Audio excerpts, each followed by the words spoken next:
You ask Tiger to solve. This deals with linear equations with one unknown.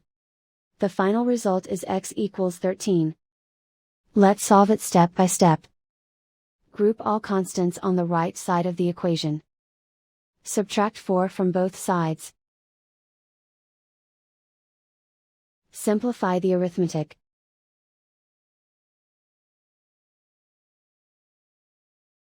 Convert the x into a positive number. Multiply both sides by -1. Remove the ones. Simplify the arithmetic. And so the final result is x equals 13.